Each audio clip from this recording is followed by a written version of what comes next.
Mesiyata d'Ishmaïa, Masechet Zvachim Daf Samechbet. Nous commençons à la deuxième des grandes lignes, donc bien au milieu de la page. Tanu Rabbanan, la Gemara nous rapporte ici une braïta concernant le Mizbeach. Nous allons aujourd'hui voir les différentes parties du Mizbeach et la rampe du Mizbeach. Tanu Rabbanan, Keren, le coin du Mizbeach,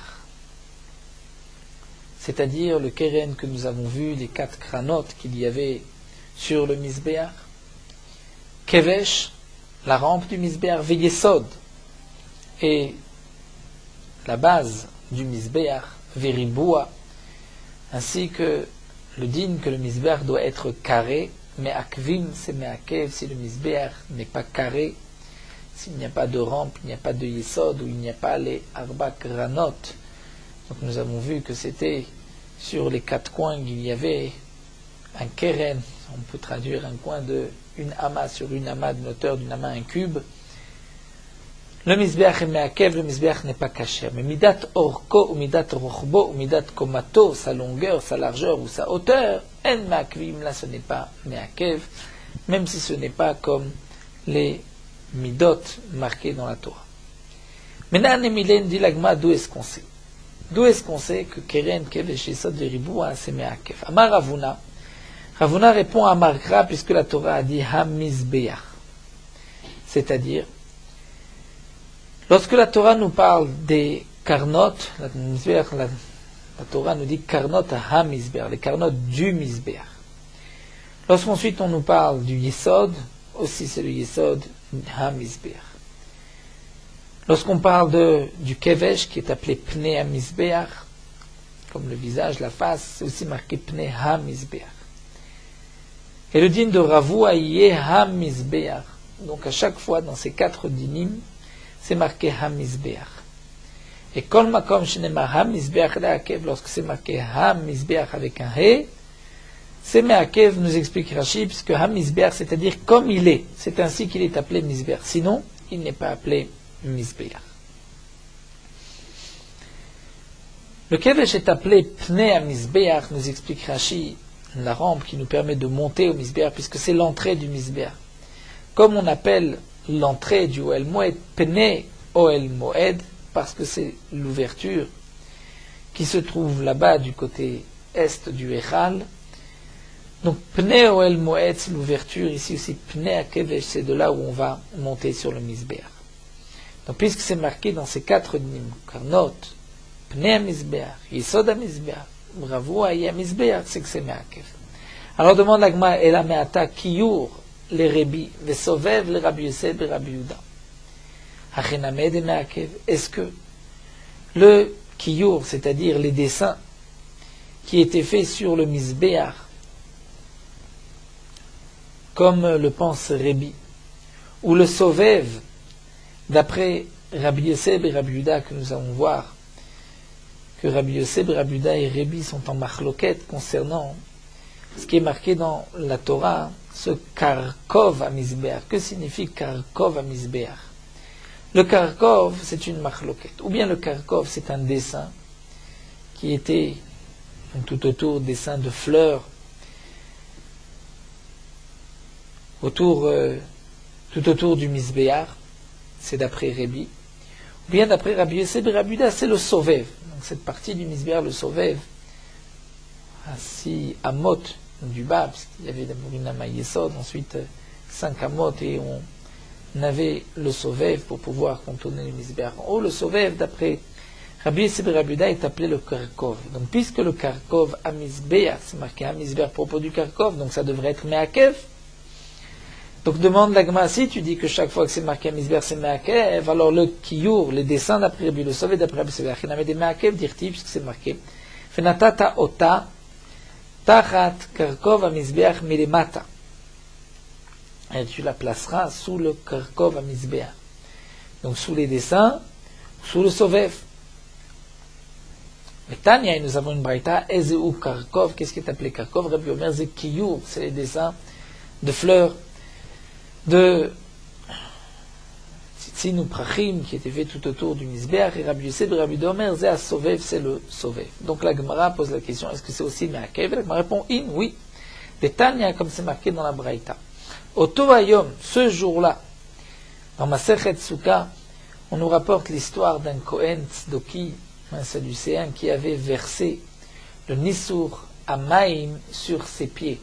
Puisque à Soukot, on devait verser de l'eau sur le Mizbeach, c'était la fameuse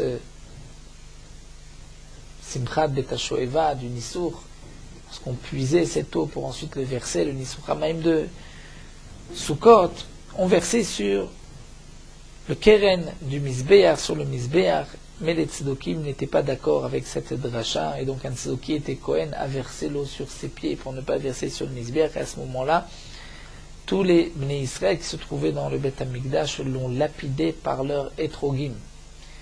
Et à ce moment-là, Oto Ayom Nivgema Keren Mizbeach, le Keren du Mizbeach, c'est abîmé, le coin du Mizbeach, d'une amas sur une amas s'est abîmé, Vevi ou Boul Shel Melach, ils ont amené, Boul c'est-à-dire comme un point, équivalent d'un point de sel, Vesatmou, ils ont fermé. L'homme Pneshkacher, la Avoda, non pas que de cette manière ils avaient réparé le Mizbeach, et la Shelo Yireh Mizbeach Pagoum, pour ne pas que le Mizbeach soit ainsi manquant. Chez Kol Mizbeach, puisque donc c'est marqué dans la Braïta, tout Mizbeach, chez En lo Keren, qui n'a pas le Keren, c'est plus dans les coins, Vekevesh, la rampe, Yesod, Veriboua, Pasoul, et Rabbi Yosef, Rabbi Domer, Afa Sovev, Rabbi Yosef, Rabbi Da rajoute même le Sovev. Donc de la même manière que pour Rabbi Yosef, Rabbi Da, le Sovev et Meakev, puisque c'est le Karkov c'est marqué à Mizbeach, pour Rabbi, que le Karkov, ce sont ces dessins qui étaient dessinés tout autour du Mizbeach, c'est aussi Meakev. Donc on a répondu qu'effectivement, là où c'est marqué à Mizbeach, même pour le Karkov, c'est Meakev. Tanou Rabbanan, la Gemara poursuit. Ezeu Karkov, qu'est-ce qui est appelé le Karkov? Et c'est Ben Keren le Keren, c'est-à-dire en haut du Mizbeach. En haut du Mizbeach, sur la surface du Mizbeach, en haut, entre un coin et un autre, Keren le Keren, Makom ilou ragla Kohanim, là où les Kohanim marchaient. Ama, c'était donc large d'une Ama. La Gemara demande à toi, Kohanim Ben Keren le Keren avoisle. Est-ce que les Kohanim marchaient entre un Keren et un autre, c'est-à-dire que si on part des extrémités du Mizbeach, entre les granotes, on va creuser, puisque le Karkov, tel que l'explique ici la Gemara, c'est qu'on a une fissure, on a creusé dans le Mizbeach, pour que les Kohanim puissent marcher tout autour de la Maharacha. Donc si c'est entre un Keren et un autre, dès qu'on arrive au Keren, le Kohen ne peut plus avancer. Alors la Gemara va reprendre et va dire, et la Ema umakom ilo raglea Kohanim ama. C'est-à-dire qu'il y avait entre un Keren, et ensuite il y avait aussi une Ama donc surtout de tous les côtés, pour que les Kohanim puissent marcher tout autour de la Maharacha. Donc en fin de compte, comme explique Rashi, il y avait des extrémités du Mizbeach, il y avait 2 amot qui avaient été creusés dans la surface du Mizbeach pour que les Kohanim puissent marcher sans glisser, sans tomber. Et de cette manière, donc le Kohen pouvait contourner tout le Mizbeach. Ces 2 amot n'étaient pas toujours en face des Keranot. Donc là, Braïta nous dit ici que le Karkov, c'est Ben Keren le Keren, et aussi Makom ilo raglea Kohanim, c'était d'une Ama. Donc en tout, Rashi nous dit 2 amot. L'active, la Gemara demande, mais pourtant c'est marqué Tachat Karkuvo milemata ad chetzio. C'est marqué qu'on faisait un mirbar. Le mirbar, marqué dans la Torah Maaser Reshet, c'est comme un filet, comme un sticker. Il y a donc des petits trous, ce qui ressemble aussi à un mirbar, c'est une sorte de tamis. Il y avait ce mirbar tout autour du Mizbeach, et il était Tachat Karkuvo, sous le Karkov du Mizbeach. Si, comme nous le voyons ici dans cette Braïta, le Karkov se trouve au-dessus du Mizbeach, sur la surface plate du Mizbeach. Là, on voit de ce passage que c'est sur les côtés du Mizbeach. La Gemara va répondre à Rav Nachman bar Yitzhak Treavu. Il y avait 2 Karkov. Chad Lenoi, un qui était pour embellir le Mizbeach. Donc c'est tout autour du Mizbeach, où il y avait comme on l'a vu, le Karkov, qui était ses dessins tout autour du Misbéach d'après Rébi. Vechad les Kohanim, et le deuxième Karkov était pour les Kohanim, c'est-à-dire sur la surface plate du Misbéach d'Alon Ishtako pour qu'il ne glisse pas. Donc nous avons effectivement le Karkov qui était sur le côté du Misbéach, qui signifie d'après Rébi un dessin, et sous ces dessins il y avait, comme nous l'avons vu dans le passouk, un mirbar maasereshet qui était en cuivre, en nechoshet, tout autour du Misbéach, comme un tamis, comme un filet pour embellir le Misbéach, comme une ceinture autour du Misbéach, où il y avait le sovev, d'après Rabbi Yosef et Rabbi Yuda, et sous ce sovev il y avait le mirbar, puisque le mirbar arrivait jusqu'à la moitié du Misbéach, le sovev était à 6 amot, donc le sovev 6 amot du bas, le mirbar qui était tout autour était d'une ama, arrivait jusqu'à 5 amot du sol qui définissait la moitié du Misbéach, qui était un peu comme le Chut HaSikra, la place du Chut HaSikra qui faisait la différence entre les damim et les damim tartonim pour le Misbéach du Mishkan. Et dans le Beth Amikdash, on n'a pas fait de Karkov, de Mirbar, Karkov d'après Rabbi, et le Mirbar d'après tout le monde, étant donné que c'était un Misbéach de pierre, il y avait le Chut HaSikra pour faire la différence entre les damim elyonim et tartonim.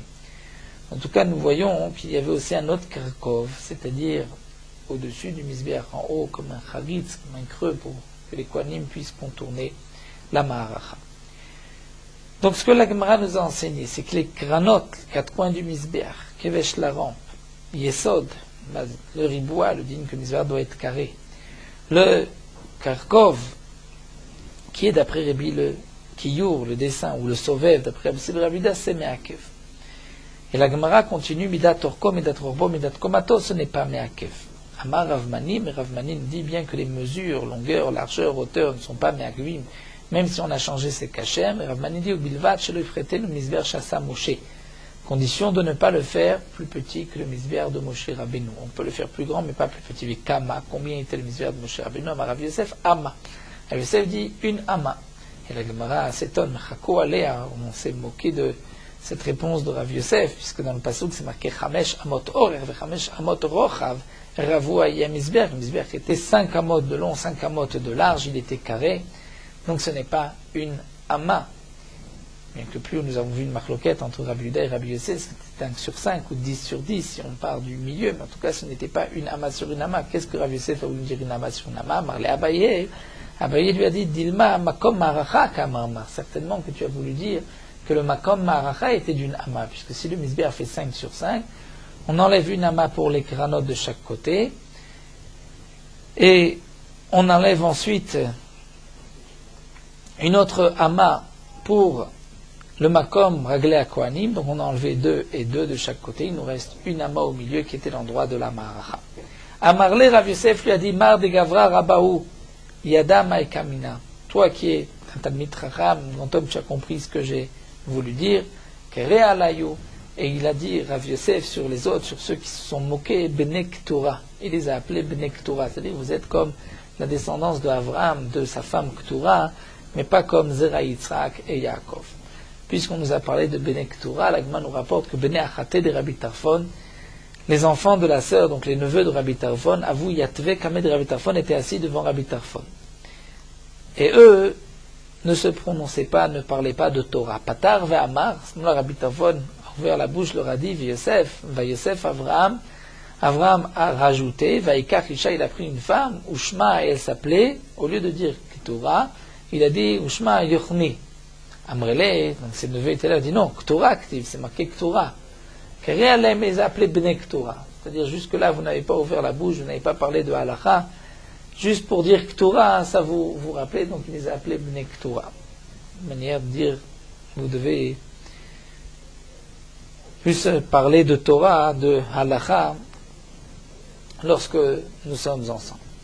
Amar Abaye Baruna Marav Chama Barguria. La Gemara continue avec un autre din. Abaye Baruna Dinoun Rav Chama Barguria Gzirin Shasa Moshe. Les bûches de bois que Moshe Rabbeinu a fait, Orkan Ama était longue d'une ama, Verochban Ama est large d'une ama, Veovian et leur épaisseur kemachak godesh sea, c'est-à-dire que lorsqu'on met un CA par exemple de farine dans un kli, le kli contient un CA et on verse de la farine, il y a un godesh, c'est-à-dire la farine ne tombe pas comme de l'eau au ras du récipient, toute une partie qui est au-dessus. Si on aplatit la farine, c'est vrai qu'à ce moment-là on peut tout faire rentrer dans le kli puisque le kli contient un CA. Donc ce godesh, et lorsqu'on verse dans un kli qui contient un CA, on verse de la farine, il y a un godesh, un peu de farine qui remonte au-dessus et qui n'est pas entre les parois du kli, ça c'est cette hauteur, c'est l'épaisseur donc des xérines, des morceaux de bois. Amar Rabbi Yirmiyah, et Rabbi Yirmiyah rajoute Be'ama Geduma. Lorsqu'on a parlé d'une ama, c'est d'une ama qui est courte, qui est petite, pour ne pas que le bois sorte de la maracha et empêche les kohanim de contourner le misbéach. Amar Rav Yosef dit Vela Vainu Detania, c'est pas ce qui est marqué dans le pasuk, c'est-à-dire que dans le pasuk c'est marqué Ala etzim asher ala esh asher ala misbéach, et de là on apprend donc sur le bois qui se trouvait sur le feu, qui était sur le misbéach, shelo yetzim yotzim mina misbéach klum, que le bois ne doit pas sortir du misbéach. Donc, comme explique Rashi, Rav Yosef voulait dire Rabbi Yirmiyah, il n'est pas nécessaire d'une ama gedouma, d'une ama courte, même une ama normale, mais betzimtzum, on ne va pas faire des bûches plus grandes qu'une ama. Comme on voit dans le pasuk, une ama, et pour ne pas qu'à la itzim, il ne faut pas que ça sorte du misbéach. Donc si ça ne sort pas, c'est kasher, même si ce n'est pas une petite ama.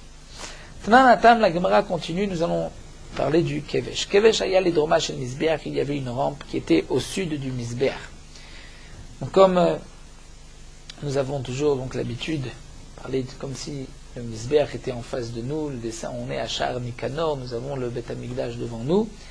Le misbéach était donc placé, nous avons vu toute une machloquette, c'était au nord, au sud, au milieu, mais la rampe se trouvait au sud du misbéach, donc on va dire à la droite du misbéach. Horer, elle était longue de Shloshim Vishtaim, de 32 amot, al rochav sheshesre sur 16 amot. Maintenant, d'où est-ce qu'on sait d'abord qu'il y avait une rampe? Amar Ravuna Amarkra. Ravuna nous dit, puisque c'est marqué dans le pasuk, Vishachat Oto, al yerer amizbeach tzafona lifnei Hashem, on va égorger le korban. Dire al yerer, c'est-à-dire comme sur le pied du misbéach, au nord. Donc chez yerer batzafon, panav edarom. Donc le pied du misbéach est au nord, du côté droit. Et le visage, l'entrée du misbéach est au darom, au sud. La Gemara dit, c'est vrai que c'est marqué yerer tzafona, mais Ema yerer betzafon. Peut-être que panav aussi betzafon. C'est pas marqué que panav, l'entrée du misbéach est au darom. Amar Rava répond, Ramé Gavra apé. C'est comme si on a allongé une personne sur un homme qui est allongé, et donc son visage, si ses pieds sont au nord, son visage est du côté sud. Marlé Abaye Adraba, pourquoi tu parles d'un homme allongé? Tariz votiv gavra, mais tu vas asseoir quelqu'un, et donc ses pieds, son visage sont du même côté, du côté nord. À Marlé, il lui a dit Ravoua actif, c'est marqué Ravoua. Et Ravoua, c'est comme un homme qui est allongé, qui est Ravoua. Donc on est obligé de dire que ses pieds sont d'un côté et sa tête de l'autre. Et pourtant ce ravoua on en a besoin pour nous dire que le misbéach devait être carré. La Gemara répond, Miktiv Merouba, c'est pas marqué Merouba dans le sens carré.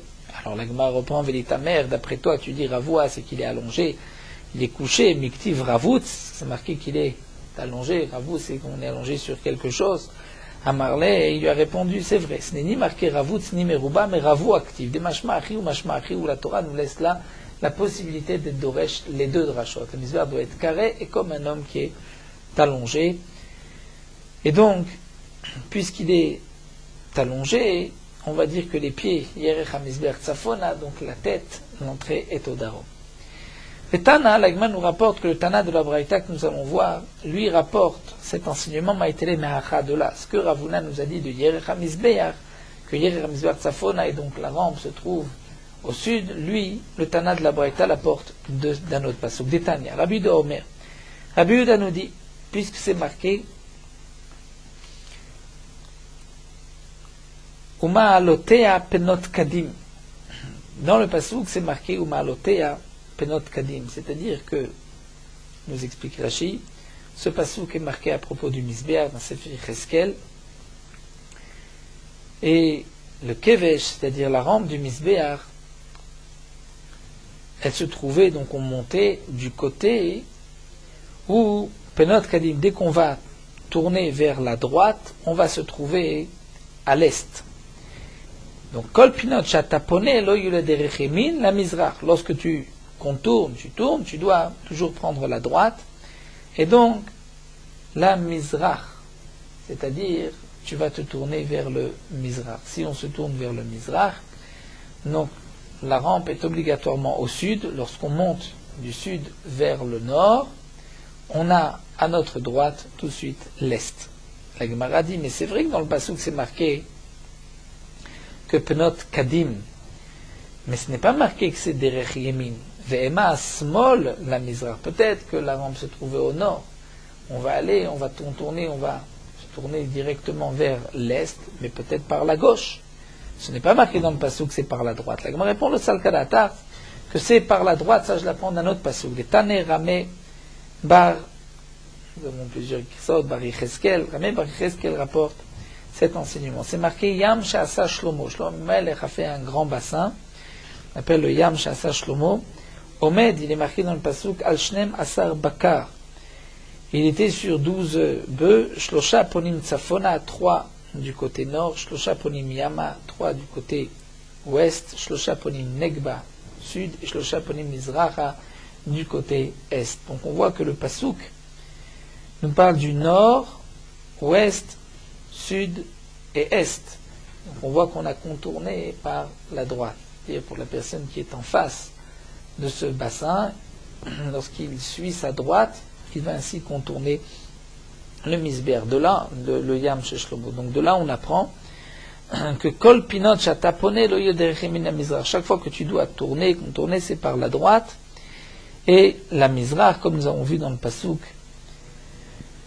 de Pnot Kadim, donc l'entrée du Misbeach était au sud, afin qu'on puisse directement se tourner en commençant par la droite, on arrive à l'est.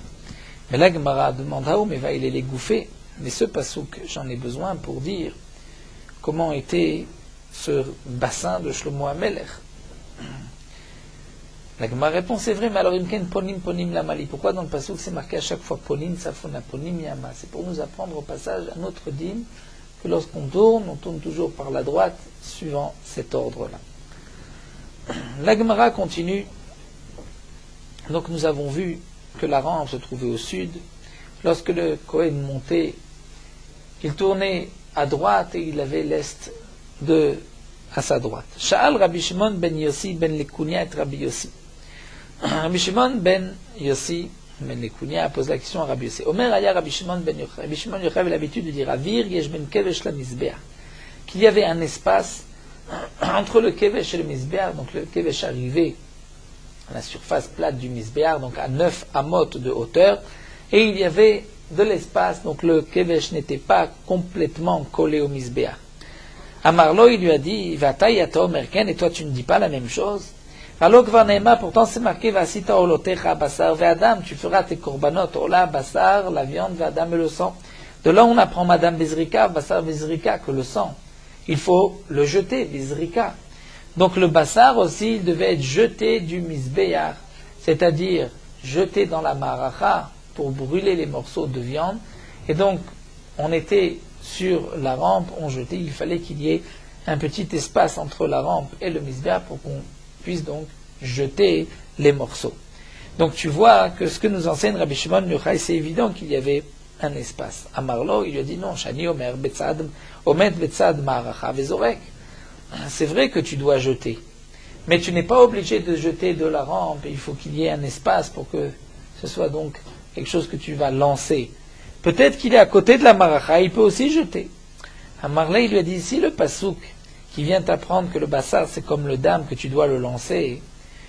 Ça, je n'ai pas besoin de te le dire, puisqu'il est évident que si tu es à côté de la maracha, tu ne peux pas poser le morceau de viande dans le feu, puisque la maracha brûle. La marlès qui lui dit que je suis aux oreilles lorsqu'il lance les maracha de Luka aux oreilles ou le maracha shna de Luka aux oreilles.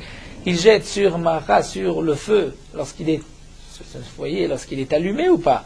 Et veut le maracha de Luka aux oreilles, bien sûr, lorsque la maracha est allumée. Donc de toutes les manières, tu ne peux pas poser les morceaux. Tu dois les jeter, comme c'est marqué Ata Mishum de Loefshar. Donc Rashi rajoute, donc puisque de toutes les manières, tu ne peux pas faire autrement que lancer le morceau. Donc si la Torah ensuite vient t'apprendre que il y a un lien entre la viande et le dam, que tu dois lancer la viande comme tu lances le sang, c'est qu'obligatoirement le pasuk vient t'apprendre qu'il y avait un petit espace, une glaire entre le kevesh et le misbeach, et c'est pour cela donc le pasuk te dit tu le lances, puisque tu es un peu loin, lance, c'est qu'en vérité on vient t'apprendre ce avir entre les deux. Il est intéressant de noter, de remarquer ce que certains poskim ont voulu ressortir de cette Gemara. Nous savons que lorsque le Balabait, en particulier le Shabbat, coupe le pain du motzi, il doit le poser à côté de chacun, et c'est marqué qu'il ne faut pas jeter le pain. On ne jette pas la nourriture, donc même si ceux qui sont attablés sont un peu loin, il ne faut pas jeter le pain. Malgré tout, certains vont rapporter de cette Gemara un mékor, même si on ne va pas le jeter avec zilzoul, comme dénigrer le pain, mais il y a un inyan, puisque le shulchan représente le misbeach, et que les morceaux de viande étaient lancés. Donc certains ont l'habitude d'afka, de ne pas poser le pain, mais de le lancer doucement, sans le jeter, sans le négliger. De cette Gemara, donc puisqu'on voit que le bassar aussi était lancé sur la ma'aracha. Donc certains ont l'habitude de poser, d'autres de lancer. On peut trouver un écor de cette Gemara. La Gemara continue de dire Av Papa Amar Kidam, c'est-à-dire les morceaux de viande comme le sang. Madame Avir Karka Mafsiko. Av Basar Avir Karka Mafsiko. Rav Papa va apprendre de là. En vérité, nous dit Rav Papa pourquoi le Hekesh entre la viande et le sang ne peut pas être expliqué comme on a voulu dans la question le dire Omed Betzad Maracha Vezorek, peut-être qu'il doit être à côté de la Maracha et il lance. Ça ne veut pas dire qu'il y ait un espace entre le Kevesh et le Misbeach. Bien, Rav Papa dit c'est impossible, puisque comme le sang, lorsqu'on le jetait sur le Misbeach, Avir Karka Mafsiko, il y avait Avir Karka, c'est-à-dire il y avait le sol qui interrompait, si on peut dire, le sang, donc il était jeté entre l'homme qui jette le sang et le misbeach, il y avait en dessous du karka. Bien, Av Basar, Avir Karka Mafsiko, la viande aussi, lorsqu'on va la lancer, il faut qu'il y ait Avir Karka Mafsiko. Donc si on est à côté de la maracha et qu'on lance, il n'y a pas de séparation du karka, ça ne ressemble pas au sang. Donc du pasuk j'apprends comme le sang, donc il faut qu'il y ait Avir Karka. Et Avir Karka, on ne peut l'accomplir que si, entre le kevesh du misbeach et le misbeach, il y avait un espace. Donc c'est vrai que, comme nous allons le voir par la suite, le kevesh était emboîté sur le misbeach, puisqu'il y avait la hama yesod et hama sovev, et donc de toutes les manières, il n'y avait pas entre le kevesh et le misbeach karka, puisqu'ensuite nous tombait sur le sovev, sinon il fallait éloigner le kevesh de au moins une hama. Ça c'est ce que Tosfot nous dit, karka c'est dire lav dafka, puisqu'il était au-dessus du Yesod et du Sovev. Mais ce que le Passouk vient nous apprendre, c'est-à-dire qu'on doit voir qu'il y avait Avir Gadol, et on doit voir cette différence, cet espace entre le Misbeach et le Kevesh, pour que ça puisse ressembler au din du Dam. En tout cas, nous apprenons, comme l'a dit Rabbi Shimon ben Yochai, qu'il y avait un espace entre le Kevesh et le Misbeach qui n'était pas collé directement au Misbeach. La Gemara continue. Amar Rabbi Yehuda shne kvashim ktanim yotzim min hakevesh. Il y avait deux petites rampes qui sortaient de la rampe principale. Shebahem ponim la yesod ve la sovev. Avec une rampe, on pouvait donc tourner et arriver vers le yesod, après avoir aspergé le sang, se diriger vers le yesod. Vela Sovev est aussi une rampe qui nous permettait d'atteindre le Sovev. Lorsque le Kohen devait monter sur le Sovev, il ne pouvait pas enjamber 6 amot, donc il montait sur le Kevesh. Le Kevesh arrivait en haut du Misbeach, aux 9 amot du Misbeach. Donc il fallait une petite rampe sur le côté qui menait au Sovev. Nous avons un petit dessin là en bas, juste en bas, de ces deux Kevesh, de ces deux petites rampes. Ou Mouvdalim mina misbeach velonima, elles sont séparées du misbeach comme un cheveu. Pourquoi Mishum Shineimar Saviv? C'est-à-dire que, comme c'est marqué dans le Pasuk, à propos du misbeach, c'est marqué Saviv tout autour. De là, on apprend que le misbeach, on doit pouvoir le contourner, il ne doit rien avoir de collé avec le misbeach. Rabbi Avao lui dit, à cause d'une autre raison, c'est marqué Ravoua, il doit être carré. Si les rampes étaient collées au misbeach, le misbeach n'était plus carré. Et l'Agma nous dit, Vitser Mirtav Saviv, Vitser Mirtav Ravoua, on a besoin de ces deux psukim, Saviv et Ravoua, parce que j'apprends d'un mot ce que je n'apprends pas de l'Odi, Katavachmana Saviv, si la Torah avait dit tout autour, Avaminada Gilma Gel, que le misbeach peut être rond, Katavachmana Ravoua, il doit être carré. Si la Torah avait juste marqué Katavachmana Ravoua, Avaminada Rvekatin, il peut être Ravoua carré, mais même si il est plus long que large, même si c'est un rectangle, c'est aussi Ravoua, puisque Ravoua c'est par rapport au coin, au granot. Donc il y a des coins, même si ce n'est pas carré. Katavachmana Saviv, la Torah a marqué Saviv, pour nous apprendre que tous les côtés doivent être égaux, et donc c'est pour cela que le misbeach était un véritable carré. Donc de toutes les manières, on ne pouvait pas coller le kevesh au misbeach. Nanatan Lagma nous rapporte encore une Mishnah que nous avons mis dans Masechet Midot, à kevesh va misbeach shishim shtaim. Le kevesh, la rampe et le misbeach prenaient comme place dans la Hazara, dans la largeur de la Hazara, 62 amot. Lagma demande pourquoi 62 aneshitim verba à vous, puisque le misbeach était de 32 et la rampe de 32, et ça l'Agma réponse que nous avons déjà rapportée auparavant, Nimtza poreach amal yesod ve'amal sovev.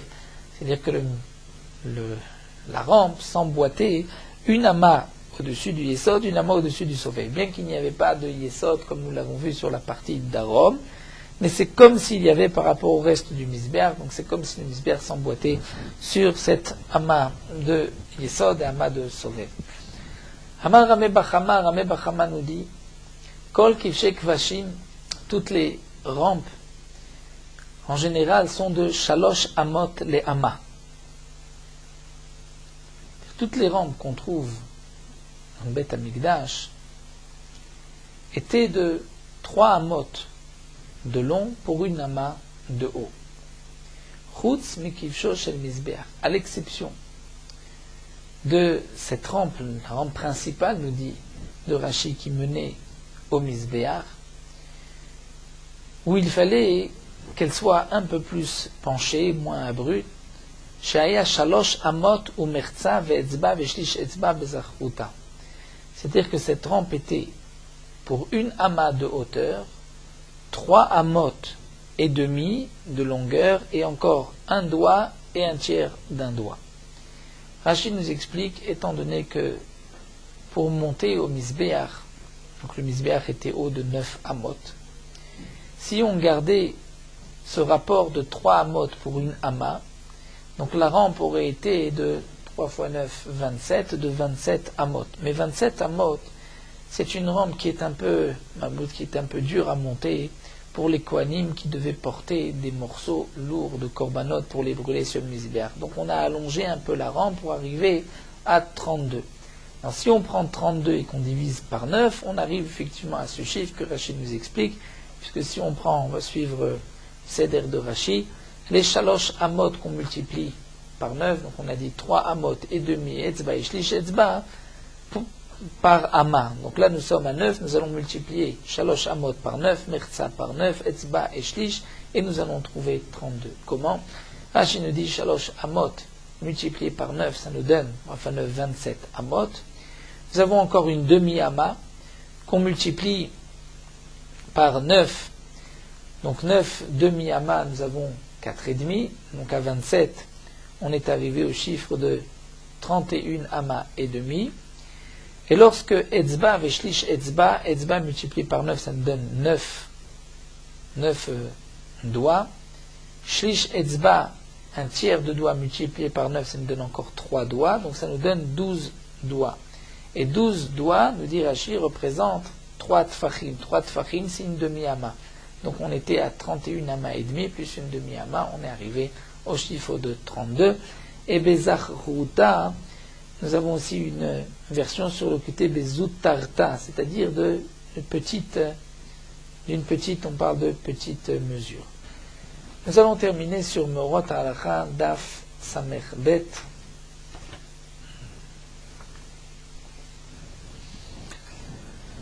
Le Shulchan Aruch marque que celui qui mange moins qu'un kazaït, d'après certains, il ne devra pas se laver les mains. La raison de cette halakha, c'est lorsqu'on mange moins qu'un kazaït, puisque ce n'est pas considéré comme une achila par rapport au birkat Hamazon, puisqu'on ne pourra pas faire de birkat Hamazon, donc il n'est pas nécessaire non plus de se laver les mains. Donc nous avons vu auparavant que si c'était plus qu'un kazaït, pour manger plus qu'un kazaït, mais moins que kabetza, le volume d'un œuf, on faisait netilat shelaim sans bracha. Mais lorsque c'est moins qu'un kazaït, le Shulchan Aruch nous rapporte que d'après certains, il n'était même pas nécessaire de faire netilat shelaim. Mais dans les poskim, on voit que même celui qui mange moins qu'un kazaït, c'est comme s'il mange moins que kabetza, et il doit se laver les mains, mais sans bénédiction. Donc l'echatrila, il faut être mahmir, même lorsqu'on mange un petit morceau de pain, de faire netilat shelaim sans bracha. Un homme qui a l'intention de manger l'équivalent d'un œuf kabetza de pain, il s'est lavé les mains avec bracha, et lorsqu'il a commencé à manger, il s'est rendu compte qu'il ne peut pas continuer, il ne peut pas manger kabetza. Il n'y a pas de chashash, de bracha levatala sur la bracha qu'il a fait, et donc on ne l'obligera pas non plus à terminer son kabetza, mais s'il peut, il vaut mieux manger kabetza même dans ce cas-là.